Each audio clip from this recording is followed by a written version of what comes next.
entre la structure d'accueil et votre labo, qui peut varier d'une année à une autre. Par exemple, en sciences humaines et sociales, la plupart du temps, les doctorants passent 80% du temps la première année dans la structure pour vraiment une immersion complète, puis 60% à la deuxième année pour réduire jusqu'à 30% la dernière pour laisser du temps pour la rédaction du manuscrit. Où est-ce que ça se passe? Ça se passe en France exclusivement. Il existe d'autres dispositifs de l'ANRT comme CIFRE Maroc, mais ça, je vous invite directement à aller voir sur leur site. Alors, qui ça concerne? Il faut, et c'est bien là la spécificité du dispositif, créer un trio d'acteurs, il faut le constituer. Donc, si vous êtes futur doctorant, donc il y a vous, il y a le futur doctorant, il y a le directeur de thèse et il y a la structure d'accueil. Et chacun est lié à l'autre par un contrat, c'est-à-dire que l'entreprise, la mairie, l'intercommunalité, l'agence d'urbain, le parc naturel régional embauchent le doctorant. Donc c'est vraiment un contrat de travail, c'est soit un CDD de 3 ans ou un CDI, il y a un régime dérogatoire pour ça. Et elle signe cette structure avec l'école doctorale, avec le directeur de thèse, un contrat de collaboration. Et entre le doctorant et son équipe de recherche, il y a bien une inscription à l'école doctorale et le doctorant doit bien suivre la formation de l'école doctorale. Donc ça, c'est pour le trio d'acteurs à constituer. Et puis l'aide, je vous l'ai dit, cette aide, c'est une aide de l'État, du ministère en charge de la recherche, mais l'instruction, la gestion financière et administrative du dossier est assurée par une association qui s'appelle l'ANRT, l'Association nationale de la recherche et de la technologie.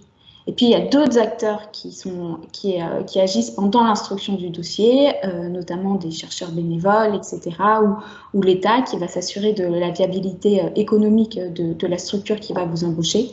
Là-dessus, je vous renvoie directement au titre 2 des conditions d'octroi que vous pouvez consulter sur la CIFRE. Et oui, je vois le message de Mickaël, tout à fait. Les pays et les PETR sont complètement éligibles à ce dispositif et sont partenaires du programme. J'y viendrai juste après. Je détaille juste quelques conditions d'éligibilité que vous devez connaître. Donc, commençons pour le futur doctorant. Le futur doctorant, il doit être de niveau, avoir un diplôme de grade master ou équivalent à la date d'effet de la CIFRE. Qu'est-ce que ça veut dire? Ça veut dire que si vous êtes en fin de M2, que vous savez que vous allez l'avoir et que vous voulez commencer les démarches, vous pouvez complètement déposer votre dossier pour instruction si vous savez que 2 mois après, vous allez de toute façon obtenir votre diplôme. Et il n'y a pas de condition d'âge ou de nationalité. Et il faut bien être primo-doctorant. Ça veut dire que c'est la première fois que vous vous engagez dans un doctorat. Si ce n'est pas la première fois, dans ce cas-là, vous n'êtes plus éligible à la subvention. Et puis, il faut bien retenir cette condition pour le futur doctorant, cette condition double des 9 mois. 9 mois côté embauche, c'est-à-dire qu'il ne faut pas avoir été embauché par la structure ou bien même ses filiales ou succursales sur une durée cumulée de plus de 9 mois quand vous allez déposer le dossier à l'ANRT. Évidemment, les périodes d'apprentissage ne sont pas comptées. Et il ne faut pas avoir été inscrit en thèse depuis plus de 9 mois à la date de réception par l'ANRT du dossier de demande de CIFRE. Donc, on vous invite évidemment à ne pas vous inscrire trop tôt à l'école doctorale, parce que si vous recevez une réponse négative à l'instruction et que vous voulez refaire un dépôt, ça va vous prendre à nouveau plusieurs mois. Et donc, il ne faut surtout pas que ces 9 mois soient entamés pour que vous restiez éligible. Pour la structure d'accueil, je ne vois pas tous les messages en même temps, mais on va y répondre juste après. Sur les conditions d'éligibilité de la structure d'accueil. Donc, elle doit être en France et relevée du droit français. Elle est privée, publique ou parapublique. Dans notre cas, elle est publique ou parapublique, c'est-à-dire que c'est exclusivement les collectivités territoriales, les pays et les PETR, les établissements à caractère industriel et commercial ou administratif, même les groupements d'intérêt public. C'est surtout la notion de non-éligibilité que je souhaiterais souligner aujourd'hui, c'est-à-dire que les services centraux ou déconcentrés de l'État ne sont pas éligibles, et ça, il faut bien le retenir. C'est-à-dire qu'une DREAL, par exemple, si vous vous intéressez sur des questions d'environnement ou d'aménagement du territoire, n'est pas éligible, et ce, parce que c'est, je vous l'ai dit, une subvention de l'État, et que l'État ne va pas financer l'État, donc pas éligible. Et puis aussi les structures dont la mission principale est liée à la recherche ou à l'éducation, c'est-à-dire qu'une université n'est pas éligible à la CIFRE. Ce qu'il faut retenir également, c'est que l'employeur n'est éligible que le sujet de recherche s'inscrit nettement dans son objet et son développement. Qu'est-ce que ça veut dire? Ça veut dire qu'on va demander, l'ANRT va demander dans le dossier un CV de la personne qui va être votre tuteur dans la structure. Et puis, il va falloir démontrer la valeur publique et sociétale pour les acteurs publics et parapublics de votre recherche. Et ça, c'est bien quelque chose qu'il faut bien travailler dans la rédaction du dossier.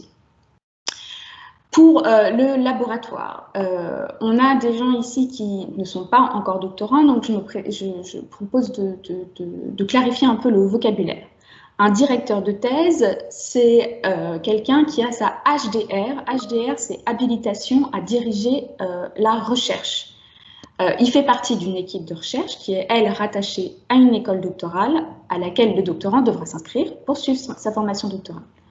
On parle de co-encadrement quand votre directeur de thèse est un HDR et puis il y a quelqu'un qui vous co-encadre qui n'est pas un HDR, qui n'a pas son habilitation à diriger la recherche, mais il faut obligatoirement, de toute façon, un directeur de thèse qui l'a.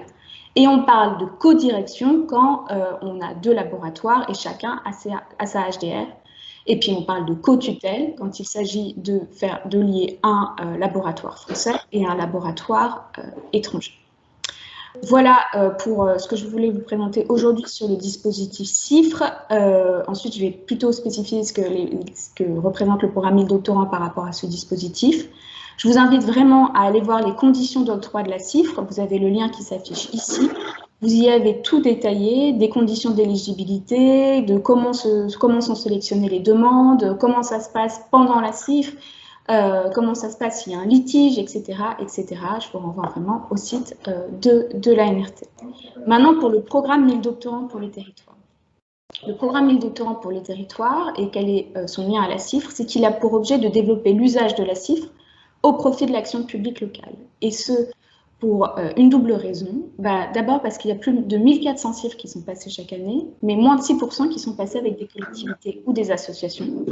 Or, on pense que la R&D, la recherche et développement, ce n'est pas que pour le privé, et que ça peut être aussi pour le public, qui en a fortement besoin. Et puis, de l'autre côté, il y a quand même un tiers des étudiants en sciences humaines et sociales qui débutent une thèse sans aucun financement. Et donc, la CIFRE est un moyen de financer une thèse qu'il faut faire connaître, qui n'est pas encore assez commun. Le programme, c'est un programme de mise en relation, donc d'information et d'accompagnement pour les thèses CIFRE dans les collectivités territoriales et les associations locales. Il est pensé et géré par les équipes des universités et financé par le ministère en charge de la recherche. Et autour de nous, il y a tout un réseau d'acteurs de l'action publique territoriale et des associations d'élus. Donc, on a parlé de l'ANPP, les pays et les pôles territoriaux ce matin, mais aussi au pôle Joubert, la DCF qui gère les intercommunalités. Les maires ruraux sont également éligibles, l'Association des villes universitaires de France, et puis comme partenaire fondateur, l'ANRT, donc, vous comprenez pourquoi, le CNFPT, qui est le Centre national de la fonction publique territoriale, l'Association des doctorants et des doctorants CIFRE en sciences humaines et sociales, l'ABG, l'Association Bernard Grégory, qui accompagne du prédoc au postdoc, et puis aussi la 27e région que certains d'entre vous connaissent. Qu'est-ce qu'on fait? Quelles sont nos actions? Notre action principale, c'est la plateforme 1000 doctorants que va vous présenter Paul juste après. Et puis des outils aussi qu'on a créés, une vidéo de présentation du dispositif et notamment aussi un mode d'emploi de l'avant-thèse CIFRE chez un acteur public ou associatif. C'est un mode d'emploi illustré qui simplifie en 6 étapes le montage d'un projet de thèse CIFRE dans une collectivité territoriale ou une association. Il est disponible sur la plateforme, vous avez le lien ici, mais on peut aussi vous envoyer des formats papier si vous le souhaitez. On a aussi créé avec le PUCA, le plan urbanisme, construction, architecture, des rencontres des jeunes chercheurs, de chercheurs qui travaillent en collectivité territoriale ou avec des collectivités territoriales. Et un des livrables a été notamment ce répertoire des jeunes chercheurs que je vous invite à consulter. Vous avez les liens. Nous organisons des séances d'information et de sensibilisation, comme c'est le cas aujourd'hui, une permanence téléphonique et un accompagnement jusqu'au dépôt du dossier. Et puis, évidemment, on met en avant des histoires, des témoignages, des retours d'expérience, quand elles se sont bien passées, quand elles se sont mal passées, en format écrit, vidéo, podcast, Format podcast, on a sorti différents podcasts juste pour vous montrer la diversité des disciplines en philosophie, par exemple. Une doctorante à la ville de Romainville, en architecture, même en art, même en STAPS. Une doctorante en STAPS donc, qui a créé une maison sport santé pour prévenir les maladies chroniques à l'Eurométropole. Et là, je vois que c'est de Metz, mais c'est en fait de Strasbourg. Un doctorant aux archives départementales de la Côte d'Or, au conseil régional de la région, puisqu'évidemment, pas seulement la France métropolitaine est éligible, mais bien toute la France. Et l'idée de ces podcasts, c'est bien de raconter de l'intérieur des expériences réplicables ailleurs, de vous inspirer. Et voilà le lien avec les témoignages qu'on aura juste après. Juste avant ça, juste avant les témoignages, je m'arrête. Est-ce que du coup, vous avez des questions? Paul, est-ce qu'on a eu des questions dans le chat? Alors, oui, on a eu un certain nombre de questions qui ont été posées au cours de ta prise de parole. Ah, je suis désolé, j'ai un petit peu d'écho. Notamment sur la possibilité ou non de s'inscrire à l'école doctorale avant de déposer sa demande de CIFRE. Et c'est une question qui se pose en effet, parce que les écoles doctorales affichent souvent des sessions d'inscription, mais le risque, c'est d'être inscrit trop tôt et que la demande d'instruction auprès de la NRT prenne 6 mois ou plus. Donc, on comprend que ça puisse faire un petit peu peur. Alors, je vais répondre à cette question tout de suite. Sur la question des écoles doctorales, généralement, il y a une dérogation pour les CIFRE. En effet, les écoles doctorales ont des sessions d'inscription, généralement de mars à novembre. Généralement, il faut une dérogation pour les CIFRE. Vous pouvez vous inscrire au fil de l'eau tout au long de l'année, puisque l'instruction du dossier par la NRT, elle se fait de toute façon tout au long de l'année. Ça, c'est une première chose. Et nous, ensuite, ça, c'est juste un conseil. On vous invite à ne pas vous inscrire trop tôt pour l'explication que si votre dossier est retoqué, vous pouvez évidemment repostuler, mais ça prend un peu de temps. Et donc, comme il y a ce gap, cette condition d'éligibilité des 9 mois, on vous invite à ne pas vous inscrire trop tôt. Mais vous pouvez le faire, bien entendu. Aussi peut-être bien préciser que le dossier qui va être déposé par l'ANRT, il est co-construit par les différents partenaires de la future CIFRE. Donc c'est un travail collectif qui se fait en amont, qui nécessite pas mal d'investissements. Bon, j'en dis pas plus parce que je pense que ce sera aussi un sujet que vont évoquer nos invités un peu après. Peut-être également mentionner le fait que voilà, énormément de disciplines de sciences humaines sont concernées par les tests CIFRE. Jordana, tu as évoqué une personne qui avait une formation en STAPS avec une maison de sport santé. Donc, en fait, plus que la discipline, ce qui va compter aussi, c'est la problématique qui va être traitée lors de votre CIFRE, une problématique qui va être un défi pour la collectivité ou la structure qui vous accueille. C'est ça, il faut bien montrer dans la rédaction du dossier en quoi vous allez permettre à la collectivité, au pays, au PETR, au PNR, au parc naturel régional qui va vous embaucher, de répondre à sa propre problématique, à son défi territorial, en quoi ça sert les enjeux du territoire et en quoi ça sert aussi votre projet professionnel, les intérêts pour tout le monde. C'est bien une coopération. Tout à fait. Un autre élément avant de passer au témoignage de nos invités. Ah, je vois qu'on a une question au fur et à mesure. Dans le cas d'un contrat doctoral, est-il possible de prolonger la durée au-delà de 3 ans via dérogation dans le cas où le projet nécessite plus de temps? Alors, la CIFRE n'est pas un contrat doctoral. Un contrat doctoral est une autre manière de financer sa thèse. Ce n'est pas l'objet d'une CIFRE. Par contre, est-ce qu'il est possible de prolonger, donc je vais adapter la question au programme, est-ce qu'il est possible de prolonger la durée d'une CIFRE? Non, la subvention, elle est que de 3 ans. Néanmoins, on sait que, notamment qu'en sciences humaines et sociales, il est parfois difficile de finir sa thèse en seulement 3 ans. Par contre, faites attention parce que pour la suite de votre carrière dans le monde professionnel, il est de plus en plus regardé si vous avez bien fait votre thèse en 3-4 ans et pas en 6-8 ans. Là, j'exclus évidemment les étudiants salariés hors CIFRE. Donc, faites attention quand même à la durée de votre thèse. Et donc, on a vu sur cette question-là des structures qui continuent à embaucher le doctorant sur leurs propres fonds, sans la subvention. La 4e année, par exemple, le temps de la rédaction de thèse ou de poursuivre, par exemple, on a vu dans des PNR, vous trouverez des témoignages là-dessus sur la plateforme, dans des parcs naturels régionaux, des doctorantes qui, par exemple, ont continué à faire tout un travail d'animation territoriale à mi-temps, leur permettant du coup d'avoir un peu de financement et du temps pour finir la rédaction du manuscrit. Merci Jordana. Une question ensuite qui concerne cette fois les acteurs vers qui se tourner pour entreprendre une démarche chiffre avec une entreprise. Ici, avec le cas d'une agence d'architecture et d'urbanisme. Dans ce cas-là, vous pouvez vous adresser à la NRT. Nous, en fait, on ne fait absolument pas l'instruction, mais on accompagne, on conseille les collectivités et les associations. Donc, vous, la démarche va faire exclusivement avec la CIFRE, avec la NRT, pardon. En revanche, vous pouvez, les enjeux sont les mêmes. Il s'agit de rassembler 3 partenaires, un ou une future doctorante et un laboratoire. Oui, Anne, si vous connaissez déjà l'agence d'urbanisme qui vous intéresse, c'est toujours bien d'aller solliciter directement la structure qui vous intéresse et de co-construire le projet avec elle. Et en effet, si vous n'en avez pas encore, soit vous allez en solliciter de votre propre chef, soit en effet, la NRT a également une plateforme équivalente pour les acteurs privés. Peut-être répondre à Aude également, si tu es d'accord, Paul, sur le salaire d'un contrat CIFRE est-il négociable? Tout à fait. Les 23 484 € brut non chargés dont on a parlé au début, c'est un salaire minimum. Vous pouvez évidemment demander plus. Dans des collectivités territoriales, on ne va pas se mentir, ça se voit rarement, mais pourquoi pas, ça se voit aussi, c'est aussi possible. Et sachez qu'il est aussi possible, dès le début, de négocier une augmentation au fur et à mesure des années, puisque vous allez gagner en compétences. Tout à fait. Et on a une autre question de Thibaut qui nous interroge sur les frais de recherche, achat de livres, etc., qui sont engagés avant, pendant, après le dossier CIFRE et sa validation. Alors, sont-ils pris en charge systématiquement par l'employeur, demande Thibaut? Non, pas systématiquement. Là, c'est bien l'objet du contrat de collaboration, donc du contrat qui est signé entre la structure d'accueil et votre équipe de recherche, qui dit du coup comment sont répartis ces frais.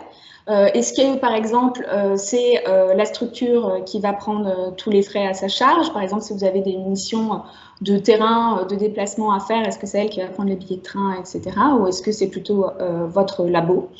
Ça, c'est quelque chose qui se négocie dans le contrat de collaboration.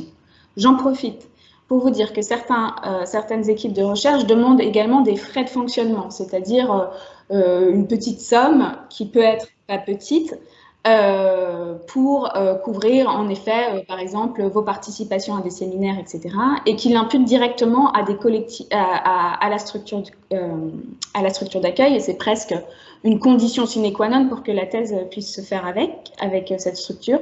Sachez qu'il n'y a pas d'obligation, ça peut être une obligation de votre équipe de recherche ou un procédé de l'école doctorale, mais certains labos ne le font pas du tout. Donc voilà, et sachez que les collectivités auront de toute façon du mal à couvrir ces frais en plus.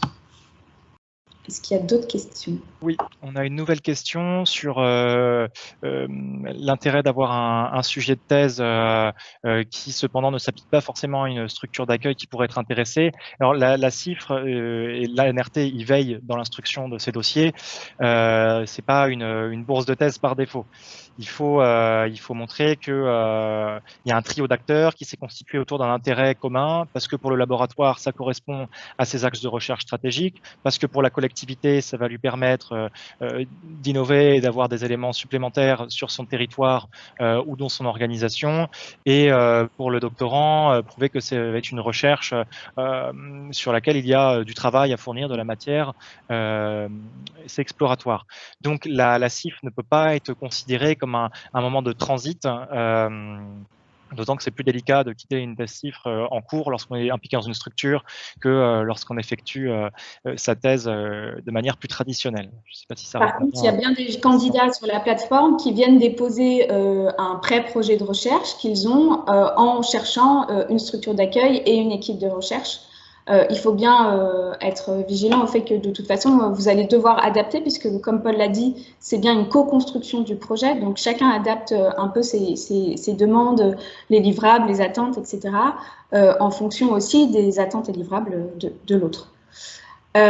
Donc, si j'ai bien une question de Malika, donc si j'ai bien compris, ces procédures ne sont pas destinées pour les salariés. Alors, vous pouvez de toute façon, il n'y a pas de souci, vous pouvez être salarié dans une structure et vous engager dans une TES-CIFRE, mais qui du coup ne sera pas la structure qui vous embauche actuellement si ça fait plus de 9 mois.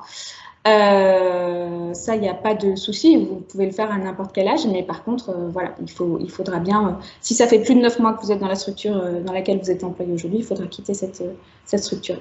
Aude Pichon, y a-t-il des dates à respecter pour déposer une demande CIFRE? Très bonne question, non. Ça se fait au fil de l'eau, tout au long de l'année, donc vous pouvez la déposer quand vous voulez. Sachez néanmoins qu'il y a des délais d'instruction qui sont assez long ou assez court en fonction de là où on se place. La NRT s'engage à vous donner une réponse en minimum 2 mois à complétude du dossier. Ça veut dire que quand vous avez déposé votre dossier et qu'il est complet sur la plateforme de la NRT, généralement, ça prend plus de temps que ça, notamment en période de Covid, notamment en période d'été, il n'y a pas de commission au mois d'août d'instruction. Donc, nous, ce qu'on voit, c'est que monter une TES-CIFRE, ça prend du temps entre la phase d'information, donc ce que vous faites là, et la réponse positive de la NRT, on compte bien 1 an pour notre part.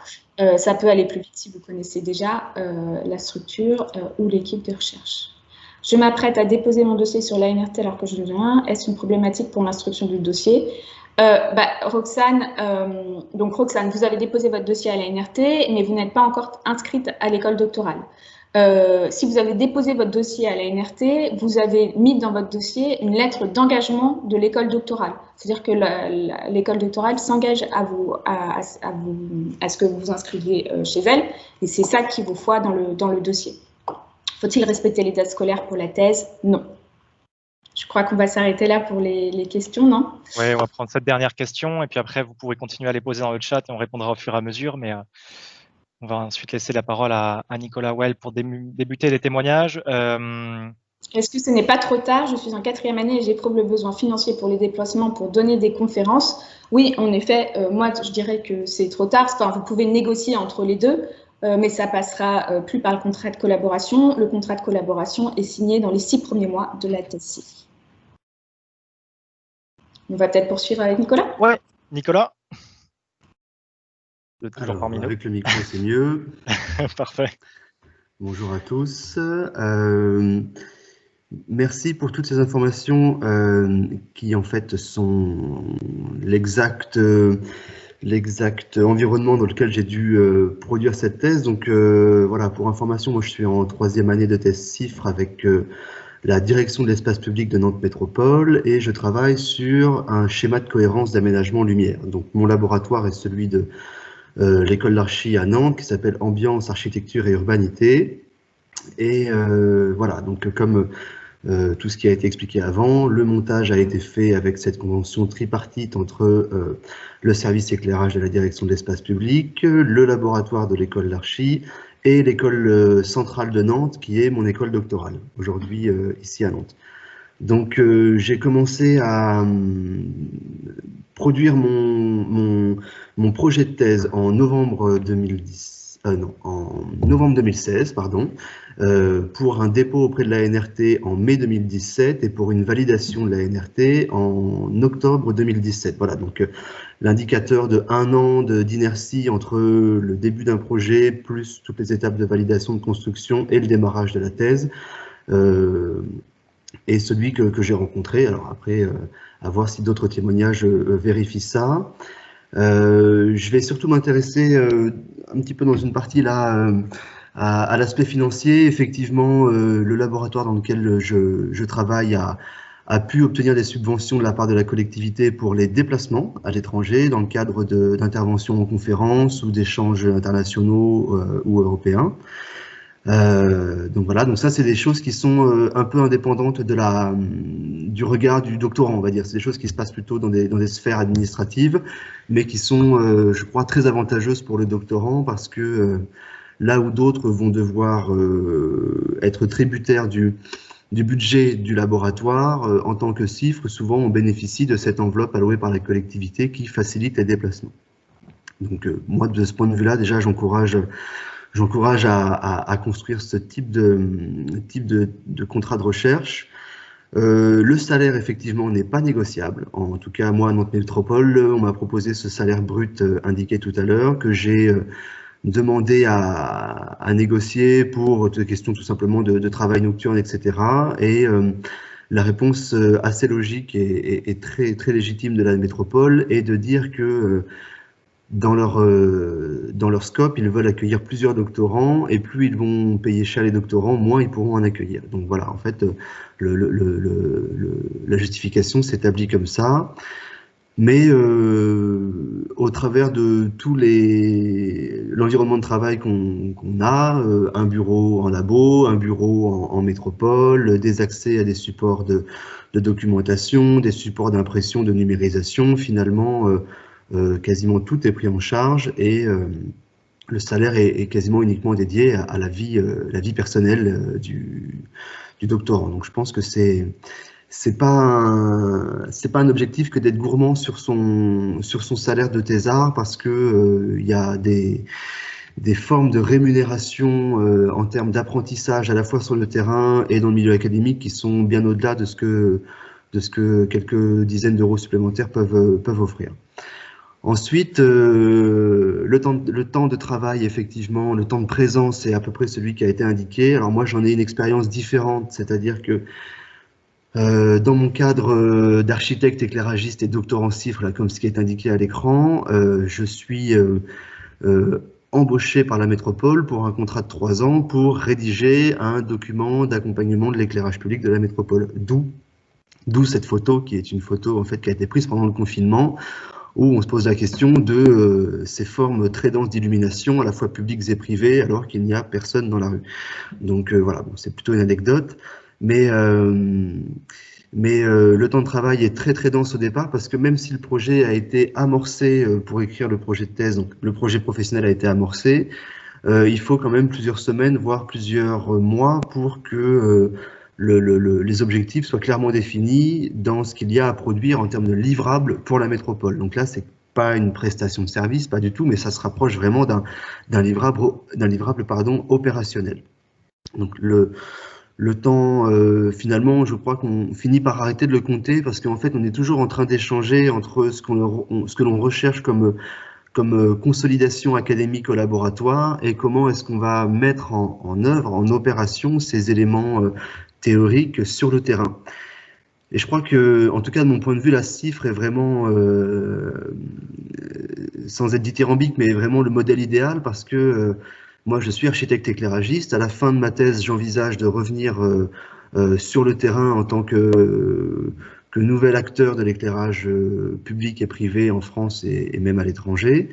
Et du coup, sans cette immersion en entreprise, je serais resté sur d'autres bases de pratique. Et là, le fond théorique auquel j'ai pu contribuer et que j'ai pu construire pendant la thèse, qui se couple à la rigueur du terrain et en fait aux contraintes financières, politiques, réglementaires, vraiment tout ce que l'on peut trouver en entreprise, font que mon profil n'est peut-être pas celui du plus grand théoricien de l'éclairage public ou de la nuit en ville, ni du plus grand opérateur professionnel technicien de l'éclairage public, mais que j'arrive à me situer entre les deux, the guy between un peu, et qui finalement fait office de médiateur entre une théorie qui fait progresser la conception de l'éclairage et une technique qui cherche à progresser.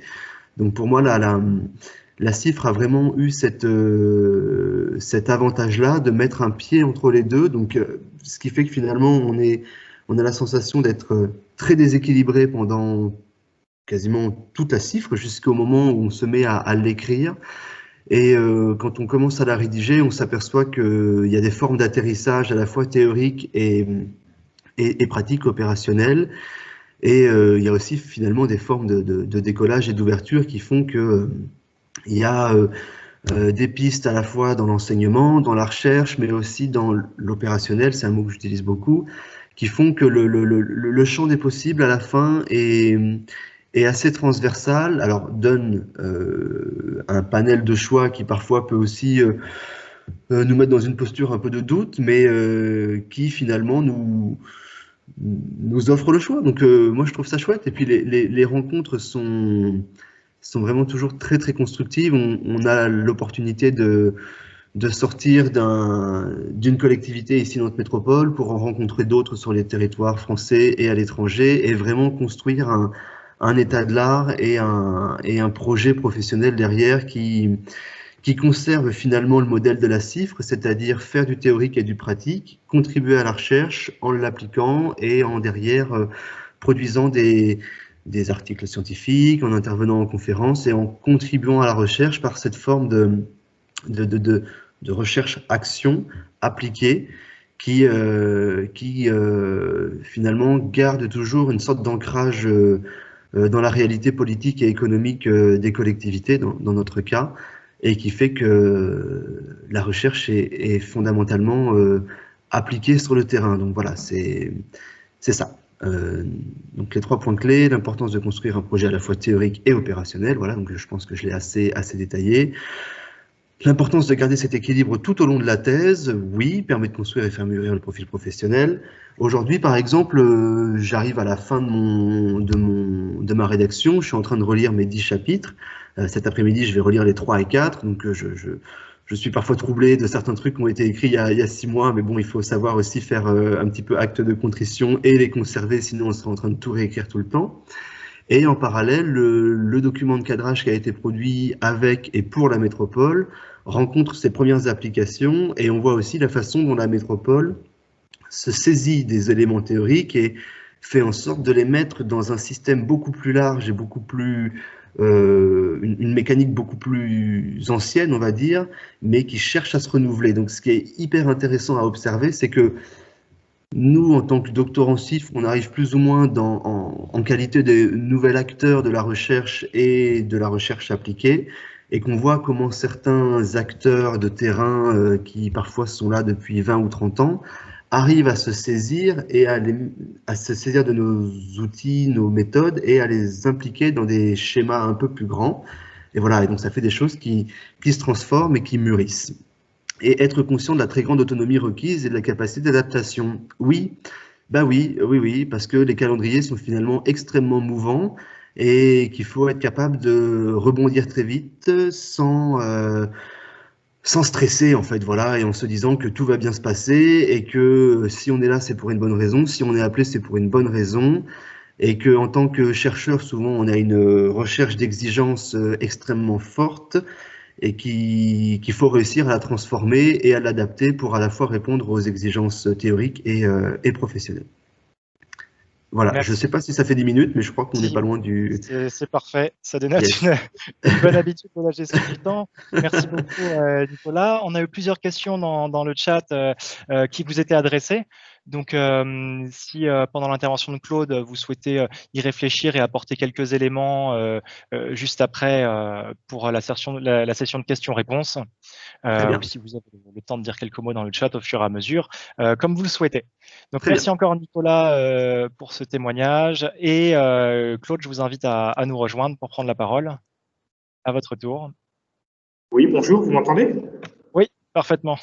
Parfait, très bien. Ben, merci de cette invitation et merci de ce témoignage de Nicolas. On va rester dans l'ouest de la France puisque moi j'interviens depuis Saint-Nazaire, depuis l'agence d'urbanisme de la région de Saint-Nazaire, qui est déjà accueille plusieurs contrats CIFRE depuis déjà une dizaine d'années. On va accueillir prochainement, très bientôt, notre 3e contrat CIFRE à l'agence. Et donc je voulais vous apporter mon témoignage en tant que structure d'accueil. Alors, quelques mots d'une manière générale sur qui je suis et l'agence d'urbanisme de la région de Saint-Nazaire. Donc, moi, je suis directeur du développement et de l'innovation à la BDRN. J'ai un profil où je suis beaucoup passé par les agences d'urbanisme, notamment les agences d'urbanisme à Tours, Bordeaux et puis donc maintenant Saint-Nazaire. Je suis passé aussi en bureau d'études privées. Je suis à l'agence depuis 2008 et notamment en charge du programme partenarial, mais aussi des chantiers prospectifs et des relations avec l'enseignement supérieur. Et à ce titre, donc, je suis en charge du pilotage aussi des contrats CIFRE et des tests CIFRE à l'agence. L'agence d'urbanisme, donc, on est une structure parapublique financée par de multiples partenaires, hein, à hauteur de 2,2 millions d'euros par an. Saint-Nazaire Agglomération et la ville de Saint-Nazaire assurent 75% du financement, c'est nos partenaires principaux. L'Université de Nantes est aussi adhérente à l'agence d'urbanisme et chaque année, nous sommes missionnés pour élaborer, pour mettre en œuvre un programme partenarial d'études et de missions qui est élaboré annuellement. Nos domaines d'activité, c'est l'observation, la planification, les projets urbains, la prospective, et on est une équipe d'un peu plus d'une vingtaine de collaborateurs, 25, avec des profils très variés, architectes, urbanistes, géographes, paysagistes, aménageurs, sociologues. Et on a un territoire d'intervention, comme vous le voyez sur cette carte, qui est assez vaste, qui va de Pornic au sud jusqu'à Pays de Redon au nord. Et puis, on travaille aussi étroitement avec la métropole nantaise. Puisque l'agence d'urbanisme s'intéresse notamment à toutes ces questions de métropolisation, de dynamique littorale. Donc, nous avons accueilli donc à l'agence d'urbanisme 2 contrats CIFRE depuis 2011. Entre 2011 et 2013, nous avons accueilli Pauline Ouvrard avec, dans le cadre d'un partenariat avec l'école d'architecture de Nantes. Et là, on va retrouver le même laboratoire que Nicolas évoquait tout à l'heure. C'est le laboratoire Ambiance, Architecture, Urbanité, avec l'équipe notamment du Créneau. Et Pauline a travaillé sur une thèse sur le nouvel esprit de l'urbanisme entre scène et coulisses. Donc, à l'agence d'urbanisme pendant 3 ans. Puis, à partir de 2017, on a accueilli Kevin Chenel aussi en contrat CIFRE à l'agence, toujours avec le même laboratoire de l'école d'architecture de Nantes. Qui, lui, prépare une thèse sur le périurbain en projet de Pornic à la Vilaine. Donc, thèse en cours qui est prévue d'être soutenue à la fin de l'année 2020. Dans les 2 cas, l'enseignant-chercheur qui pilotait à l'école d'archi, c'était Laurent Devim, enseignant-chercheur avec qui on a l'habitude de travailler à l'agence d'urbanisme. Et donc, actuellement, on a une candidature thèse CIFRE en cours, dont le dossier est en cours d'instruction à la NRT, puisqu'on a reçu la notification de complétude du dossier hier. Donc là, on a changé un petit peu de crèmerie. On n'est plus avec l'école d'architecture de Nantes, ça se passe bien. Hein. Nous proposons là, un partenariat plutôt avec le laboratoire LEGT de littoral environnement télédétection géomatique, qui est basé à Nantes et à Brest, pour un sujet de thèse sur l'aménagement flexible de l'espace et le changement climatique. Donc, ce projet qui sera soutenu entre 2020 et 2022. Donc, on espère une réponse positive de la NRT dans les mois qui viennent pour pouvoir commencer avec ce candidat à partir de janvier pour une durée de 3 ans. Et ce candidat sera encadré par une enseignante-chercheuse à l'Université de Nantes, l'Institut de géographie. Voilà, donc partager aussi avec vous, ça me paraît essentiel, l'importance de l'encadrement. Moi, c'est vraiment ce point-là que j'aurais voulu échanger avec vous. Vous relater notamment les points essentiels d'un accompagnement en contrat CIFRE sur la durée, avant de vous partager peut-être quelques éléments de retour d'expérience rapide. Donc, l'importance de l'encadrement et de l'accompagnement du contrat CIFRE dans la structure, ça me paraît vraiment être un point essentiel. Et cet encadrement, il intervient à la fois en amont, pendant le contrat CIFRE, mais aussi après. Donc, je vais vous évoquer ces 3 phases d'accompagnement. La première phase, plutôt en amont, c'est vraiment la phase du recrutement du contrat CIFRE. Nous, à l'agence d'urbanisme, nous avons formalisé le souhait d'accueillir un contrat CIFRE, c'est-à-dire qu'on n'a pas un candidat qui est venu vers nous en nous proposant une thèse. On avait déjà à l'agence pré-réfléchi à un sujet de thèse, en l'occurrence celui de l'aménagement flexible de l'estuaire de la Loire dans un contexte d'adaptation au changement climatique. Et donc, on a rédigé une note de cadrage de ce sujet assez précise sur nos attentes. Et nous avons diffusé cette note de candidature, non pas sur des plateformes de large diffusion, mais directement auprès d'enseignants-chercheurs, puisque à l'agence, on commence à avoir un réseau maintenant d'une dizaine ou une quinzaine de collègues enseignants-chercheurs avec qui on travaille. Et nous, on a préféré diffuser cet appel à manifestation d'intérêt pour une candidature CIFRE directement auprès de ces responsables de labo ou ces enseignants, de façon à ce qu'ils diffusent auprès de leurs étudiants potentiels cette démarche. Donc, on a choisi ce mode de fonctionnement. Les doctorants potentiellement intéressés nous font parler de leur directeur d'études potentielles, directeur de thèse, donc chercheur. C'est-à-dire qu'on a déjà mis en place les conditions de dialogue tripartite entre l'agence, le candidat et l'encadrant universitaire. Et à partir du moment où on a commencé à établir ce dialogue, nous co-construisons avec eux la réponse et le dossier de réponse à partir des attentes formulées dans la note de l'agence.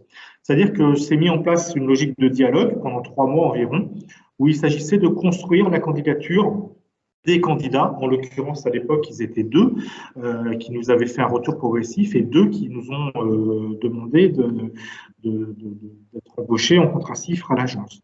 Donc nous avons accompagné avec la même équité ces 2 candidats pour formaliser une thèse. Sur ce même sujet qu'on avait proposé, ils avaient 2 approches différentes. Et après, on a mis en place un jury à l'agence avec nos partenaires qui vont participer au financement pour n'en retenir qu'un seul. Un seul candidat qui, lui, va déposer son dossier à l'ART, ce qu'il a fait d'ailleurs, ce qu'on a fait avec lui il y a quelques jours. Voilà un peu le processus qui a été mis en place. Donc, ça veut dire que déjà, le candidat potentiellement qu'on soutient, eh bien, on le connaît déjà depuis 3-4 mois. Et toute cette phase-là, préalable de co-construction, elle est essentielle pour bien faire matcher les attentes de thèse du candidat, mais aussi les attentes de l'agence. Et enfin, donc, pendant la période de contrat CIFRE qui va se mettre en place, et l'expérience qu'on a pu avoir, c'est qu'il a fallu mettre en place aussi un encadrement très précis pendant les 3 ans de pilotage des contrats CIFRE. Alors ça, c'est un retour d'expérience, sachant qu'on est sur un dispositif un peu particulier, puisque la première année, la personne est à 3/4 temps à l'agence, pendant la deuxième année, c'est plutôt à mi-temps, et puis la dernière année, on est sur un quart temps. Donc vous avez bien compris que l'année 1, elle est essentielle, c'est l'année majeure de forte présence dans les locaux de l'agence. Ça veut dire qu'on n'est pas en phase d'observation ou de biblio ou de cadrage. Ces éléments-là, ils ont eu lieu dans l'élaboration du dossier préalable et on sait déjà le sujet de thèse qui va être mis en place, les modalités de travail qu'on va mettre en place et les modalités d'encadrement sur la durée, sur le 3 ans, avec les dispositifs à prévoir. Ça veut dire qu'on prévoit des jalons aussi réguliers tout le long du processus, avec des temps d'échange à la fois en interne à l'agence, mais aussi avec le laboratoire et avec l'université.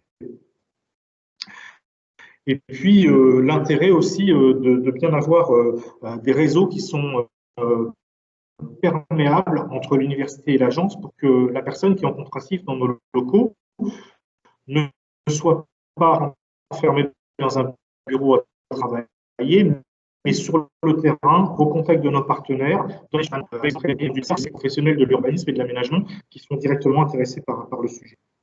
Voilà, et bien avoir en tête que du coup, les missions que l'on va confier aux doctorants CIFRE à l'agence, ce sont bien des missions qui vont nourrir les travaux de thèse du jeune chercheur. Nicolas, je suis toujours dans les temps. J'accélère un peu peut-être. Oui, il nous reste encore 2-3 minutes. Si vous voulez nous dire un mot sur ces 3 derniers points. Oui, alors, dernier point, l'importance de l'après aussi. Que le contrat CIFRE, quand il se termine, c'est pas forcément la fin d'une aventure. Nous, on est intéressés pour les travaux de thèse aussi, proprement parlé. Et c'est pas parce que la mission et la présence du contrat CIFRE s'arrêtent à l'agence que l'histoire s'arrête. Au contraire, nous, il y a une thèse qui se met en place, qui peut valoriser les travaux mis à l'agence. Donc, on a aussi dans un enjeu essentiel de garder le contact et de valoriser et d'entretenir le réseau. Donc, enfin, pour conclure sur quelques points de vigilance, pour garantir un partenariat fructueux entre le thésard et la structure, moi je dirais qu'il est important d'établir un contrat de confiance entre le doctorant et la structure d'accueil pour organiser vraiment la souplesse des temps entre le laboratoire et les temps agences. C'est-à-dire qu'on n'est pas sur des emplois du temps hyper minutés, il faut organiser le travail nomade, il faut organiser les déplacements, les accompagnements, et puis on peut très bien être 4-5 jours à l'agence, puis la semaine suivante on est au labo, et répartir un peu les temps de façon souple en fonction des événementiels de l'université et des événementiels aussi de l'agence. Donc, il est très important aussi pendant la période d'accueil qu'il y ait des échanges permanents entre l'université et la structure d'accueil. Il y a des réseaux qui peuvent se rencontrer, qui peuvent matcher, qui peuvent s'enrichir les uns par rapport aux autres. Nous, systématiquement, quand on accueille des contracifs, on accueille aussi des collègues de l'étudiant, c'est-à-dire des workshops d'étudiants, on accueille des stagiaires, on organise à l'agence des événements scientifiques pour faire part des travaux de recherche et on est aussi invité à l'université pour rendre compte de ces travaux. Enfin, il faut avoir en tête aussi que les attentes sont fortes vis-à-vis d'un doctorant et que la pression, elle est double, c'est-à-dire il y a la pression de l'université pour élaborer le travail de thèse, qui est importante, mais aussi il y a la pression de la structure pour tenir les travaux et les missions qui sont confiées aux jeunes doctorants. Ça veut dire que quelque part, ce jeune doctorant qui est avec nous, c'est aussi un agent double. Et c'est une terminologie qu'on utilise régulièrement. Il est à la fois à l'université et à la fois à l'agence. Et ça veut dire qu'il a sa double casquette quand il travaille au quotidien. Et enfin, pour conclure, dernier point, la phase de recrutement me paraît vraiment essentielle. C'est-à-dire vraiment pour jauger la motivation sans faille du candidat. On comprendra aussi qu'il faut évaluer une capacité à gérer cette double pression, cette situation à la fois dans les murs de l'agence et dans le laboratoire de recherche, et puis aussi de bien comprendre la relation gagnant-gagnant entre le contracif et la structure d'accueil, que c'est une opportunité vraiment pour nourrir une thèse, mais il ne s'agit pas de financer la rédaction d'une thèse dans les locaux de l'agence. Il y a bien une complémentarité entre les deux approches. Donc voilà le témoignage que je voulais apporter sur ce sujet. Merci beaucoup, Claude. Je crois que vous et Nicolas avez aussi permis par vos interventions d'apporter le laboratoire de recherche, puisqu'on n'a pas d'invité issu d'un laboratoire aujourd'hui. Ce sera pour une prochaine édition. Mais vous avez montré que la CIFRE, c'était avant tout un dispositif qui rassemble 3 partenaires. Nicolas, je vous invite à nous rejoindre pour les questions. Vous avez répondu à beaucoup de monde au fur et à mesure déjà. Claude, je vois dans la conversation une question qui vous est adressée de la part de Hendrik Eichberg. Sur l'importance des liens entre laboratoire et collectivité. Comment créer ces liens? Alors, nous, on a une habitude de travail déjà avec l'université depuis 10 ans, puisque moi-même, j'interviens dans des jurys de l'école d'architecture de Nantes. On accueille des laboratoires d'étudiants et des workshops. Et on accueille des stagiaires. Ça veut dire que cet échange et cette complicité, notamment entre l'agence d'urbanisme de Saint-Nazaire et l'école d'architecture de Nantes, ou alors l'Institut de géographie, il s'entretient dans le temps déjà depuis quelques temps. Et parce qu'on a accueilli des stagiaires, parce qu'on a organisé des workshops d'étudiants où ils ont travaillé avec nous, avec les élus. Donc, il y a tous ces travaux et ces complicités qui se mettent en place progressivement. Et on s'aperçoit que naturellement, la mise en place d'un contracif, quand on se connaît déjà un petit peu et qu'on a eu l'habitude d'échanger, ça se met en place plus naturellement. Et à contrario, on a eu avec un autre établissement d'enseignement supérieur l'année dernière une relation un peu plus d'opportunité qui s'est mise en place. On ne se connaissait pas forcément très bien et on n'a pas réussi à construire collectivement un intérêt gagnant-gagnant entre l'université et le laboratoire. Mais c'est bien d'avoir des relations au quotidien. Ça veut dire que les relations, elles ne sont pas étanches, elles sont construites dans le temps et ce n'est pas une relation d'opportunité qui tombe du ciel comme ça, c'est prévu au départ, mais voilà, qu'on met en place. Et puis, ce partenariat de recrutement et d'échange, comme l'a dit Jordana tout à l'heure, c'est quasiment 1 an de travail avant l'accueil du contractif dans nos murs. Donc, il y a tous ces temps qui sont essentiels dans la préparation. Merci, merci beaucoup, Claude. Nicolas, est-ce que par rapport aux questions que vous avez eues, vous souhaitez ajouter un mot, apporter une précision peut-être? Pas vraiment. J'ai essayé de répondre au cas par cas. Peut-être que j'en ai oublié, mais j'ai pas l'impression. Une question vraiment de Anne-Marie là sur le potentiel statut d'AMO quand on arrive en CIFRE comme ça, par rapport à finalement un consultant extérieur. Non, c'est 2 questions différentes. Attendez, excusez-moi, je retrouve la question.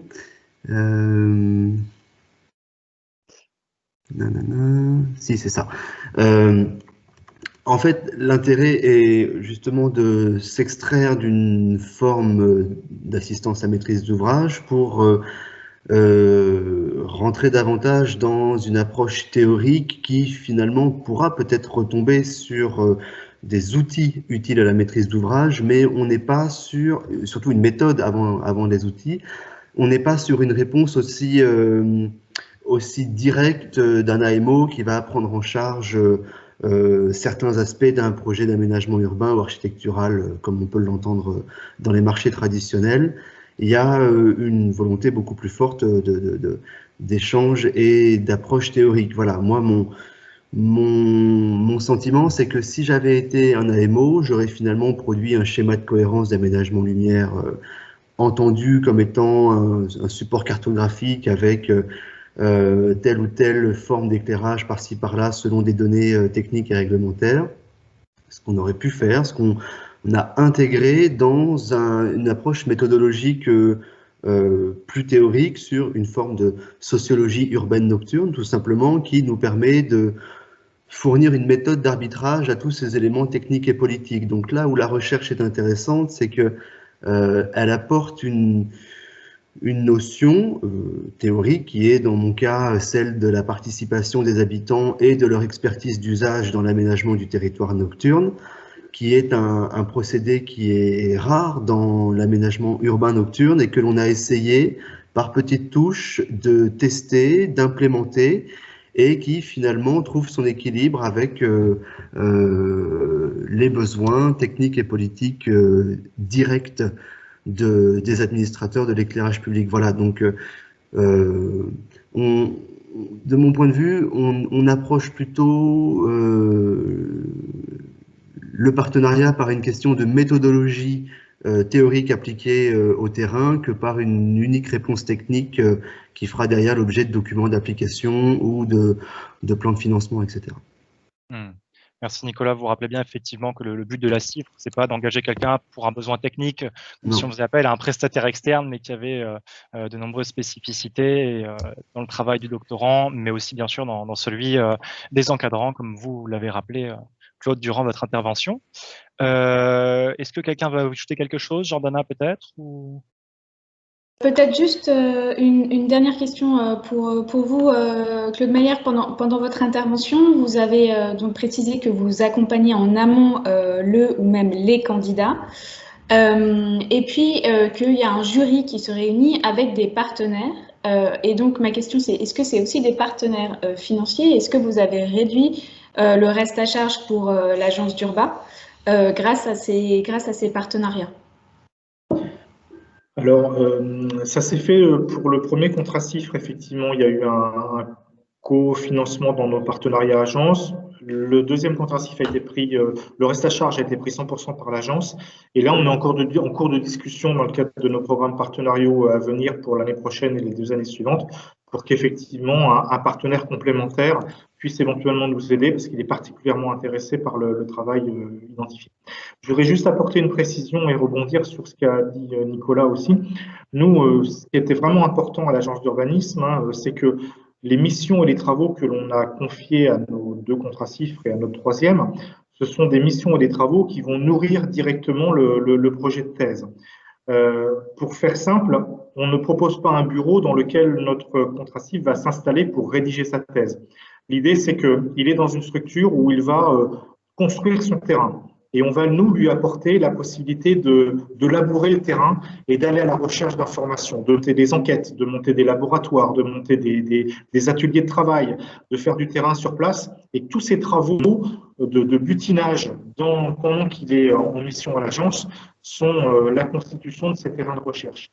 La part vraiment plutôt de rédaction ou d'élaboration du plan de la thèse ou d'échanges quotidiens se fait beaucoup plus avec le labo, en dehors des murs de l'agence, tout en préservant notamment des passerelles transversales de dialogue entre les 3 partenaires, le contractif, l'agence et les universités.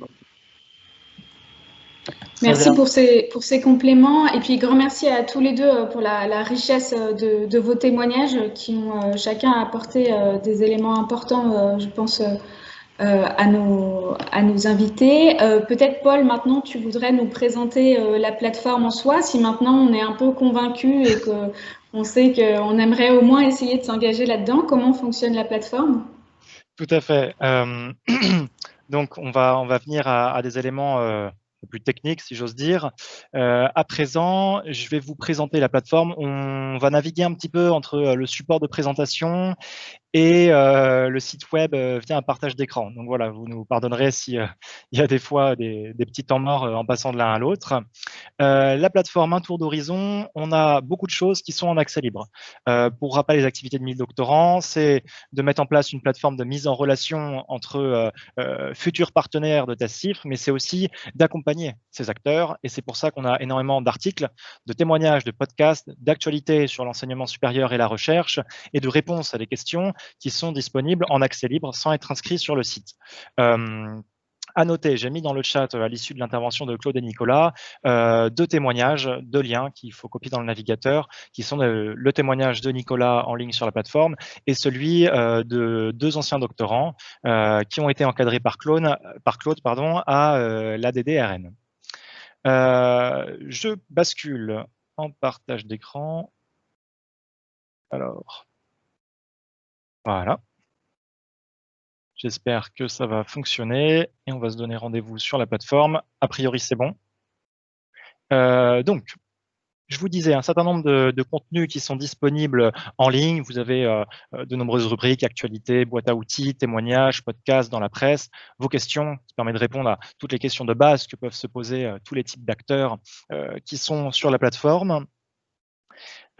Également, on met à disposition des ressources, notamment pour les doctorants. Un focus rapidement sur l'un d'entre eux. On a mis en place un support de présentation pour aider les futurs doctorants et doctorantes à présenter leur sujet de thèse. Donc, vous avez un document que vous pouvez télécharger et qui vous donne un certain nombre de ressources, en fait, au sujet de la présentation, puisque démarcher une collectivité, ce n'est pas comme présenter son sujet de thèse uniquement en laboratoire. Il faut bien avoir ça en tête.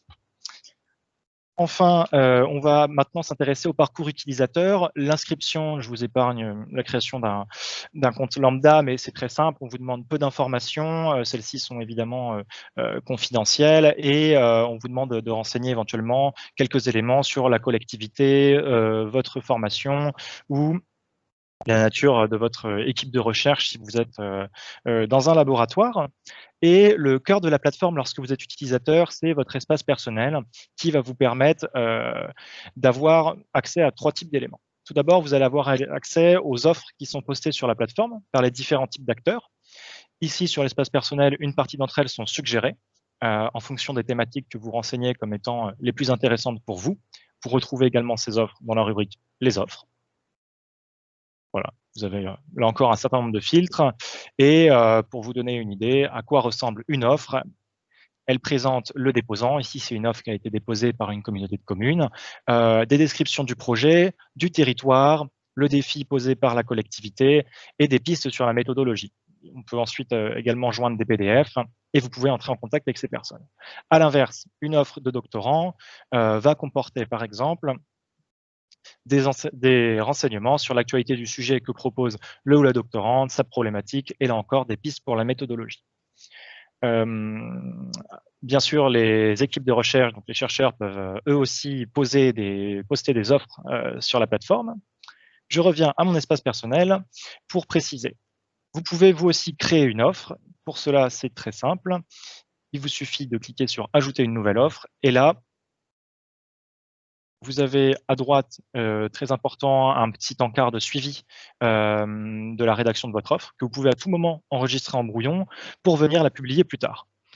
Les éléments qui sont à fournir, donc ceux que je vous citais quand on a regardé 2 offres en exemple, donc pensez à surtout bien expliciter votre offre de thèse, faire en sorte qu'elle soit accessible, compréhensible, qu'elle ne s'adresse pas uniquement à un public universitaire, mais plutôt généraliste. Si jamais vous êtes un doctorant ou une doctorante, il faut que les collectivités puissent se projeter par le biais du sujet que vous proposez et qu'ils comprennent en quoi ça peut être un enjeu important pour leur territoire. Et inversement, lorsque vous êtes une collectivité, c'est important d'essayer de faire comprendre à des candidats potentiels la manière dont ils vont pouvoir apporter leurs compétences spéciales et se former aussi au sein de votre structure d'accueil. Alors, je reviens un petit peu en arrière sur l'espace personnel.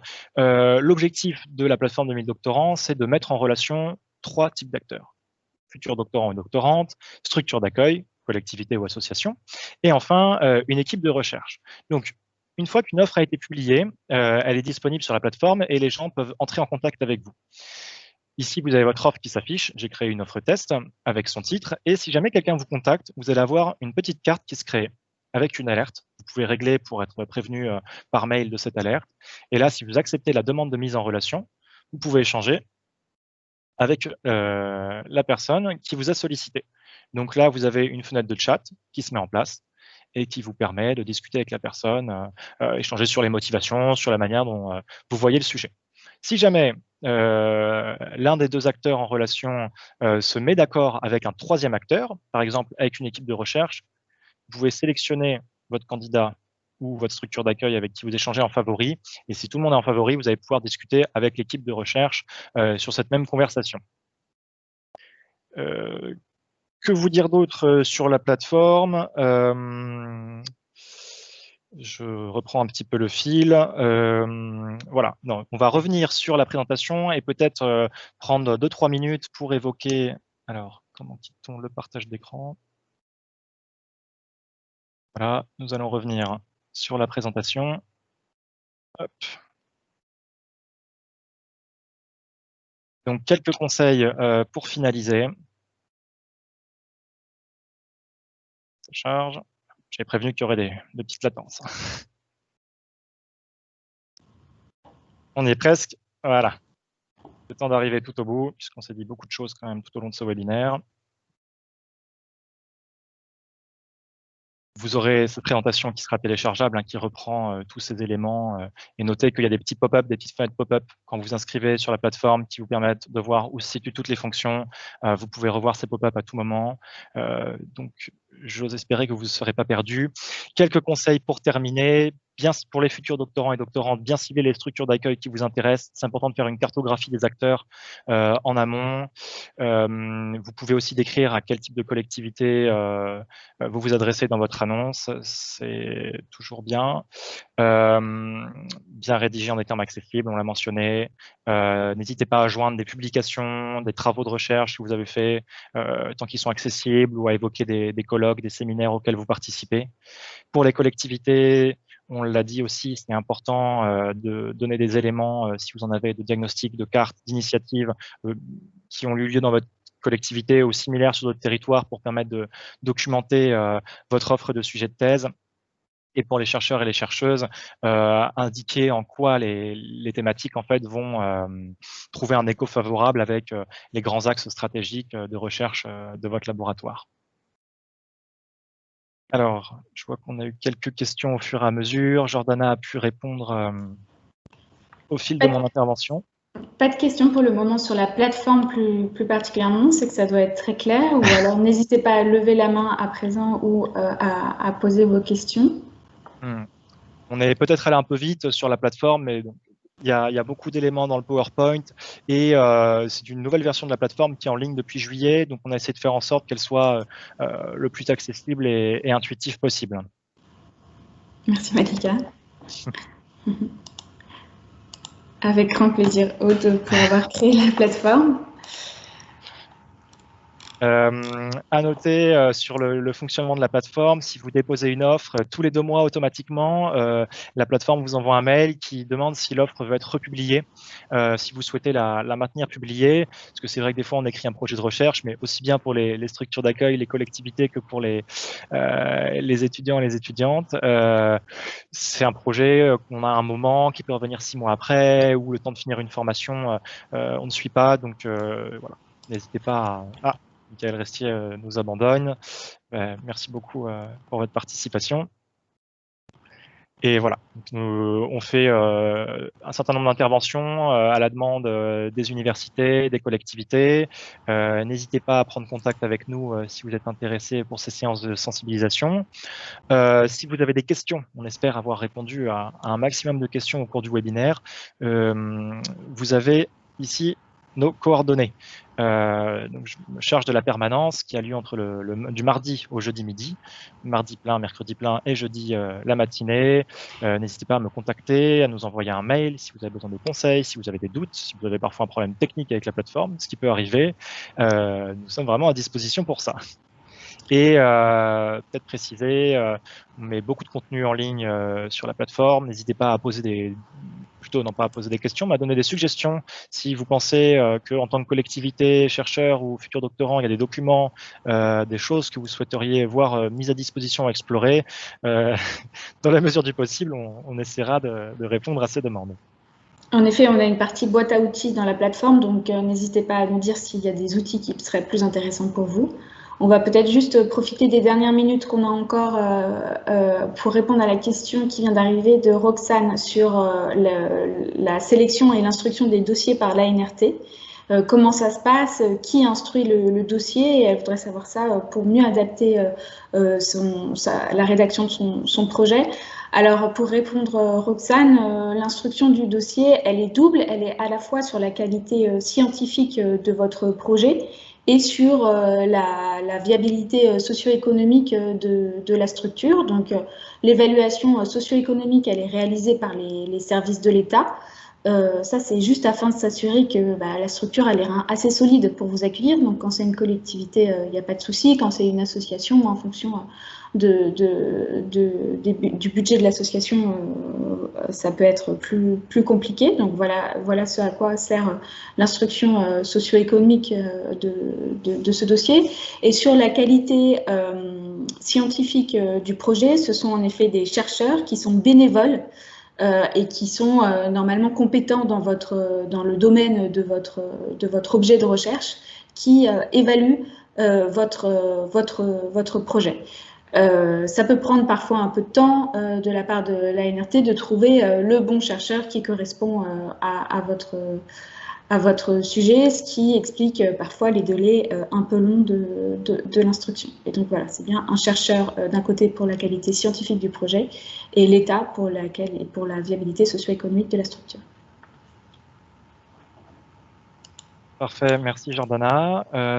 Bon, écoutez, si on n'a plus de questions pour le moment, on va pouvoir s'arrêter là. Vous pouvez de toute façon, si vous avez des questions qui viennent plus tard, nous les envoyer par mail, nous contacter. Je vais encore remercier très chaleureusement Claude et Nicolas pour leur participation et leurs interventions pertinentes. Et donc ce webinaire sera disponible ensuite en ligne sur la plateforme, par petits bouts en entier, on ne sait pas encore, mais on vous préviendra. Merci à tous. Merci à tous. Excellente semaine et à bientôt. Au revoir. Au revoir.